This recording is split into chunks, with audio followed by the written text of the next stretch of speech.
He found the mirror in a box nudged into the hallway.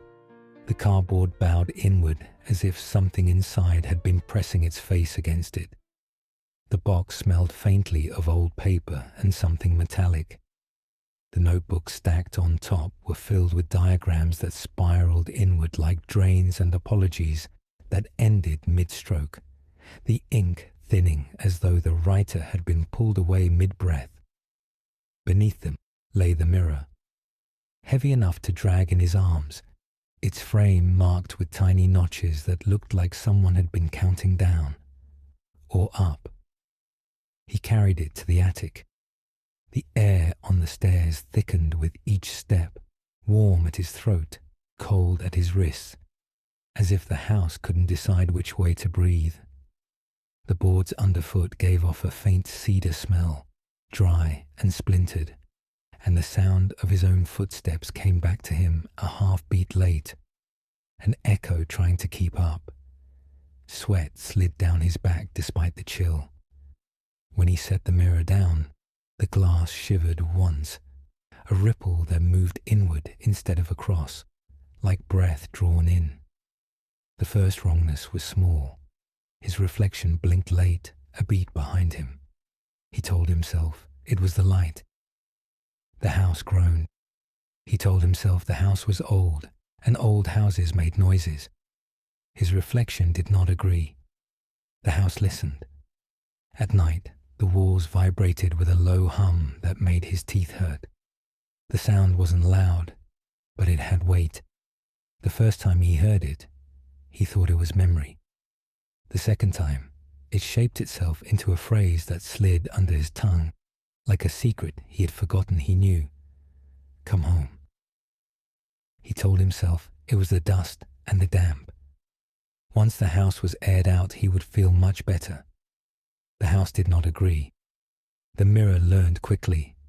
It watched him with a patience that felt practiced. Its smile arrived a fraction too slow. Its eyes lingered a fraction too long. When he spoke, the reflection finished his sentences with a cunning that made his stomach twist. It learned the way he swallowed certain words. It learned the shape of his fear. He found a note in one of the notebooks.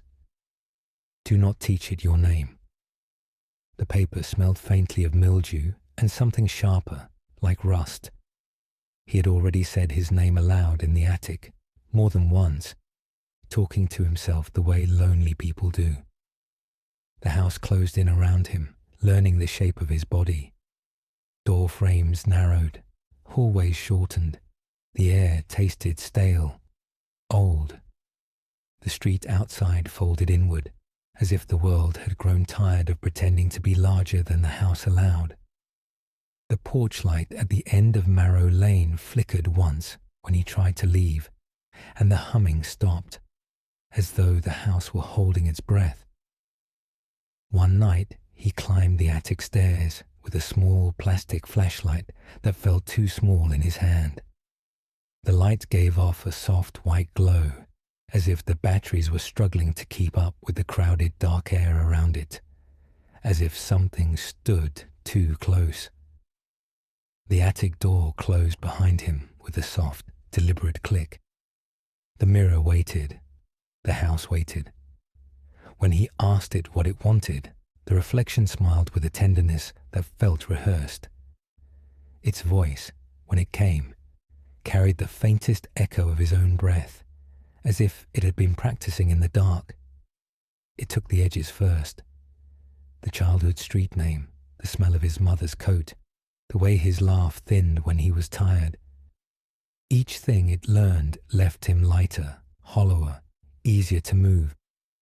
The light flickered.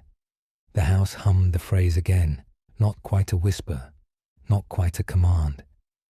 Come home.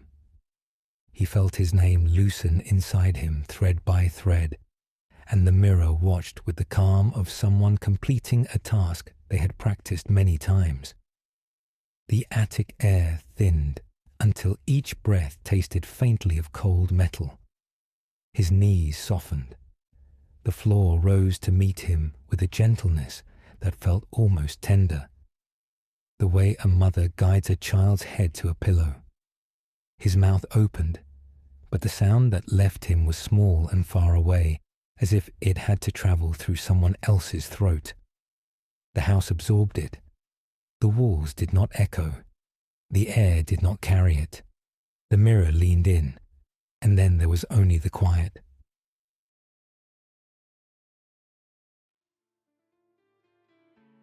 Months later, a for sale sign appeared in the yard, its edges curled by wind.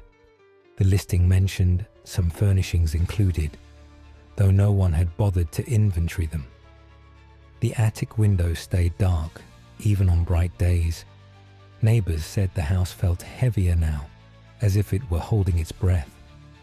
On certain afternoons, when the warm and fragrant wind came down Marrow Lane just right, the loose corner of the sign tapped a slow, patient rhythm against the post.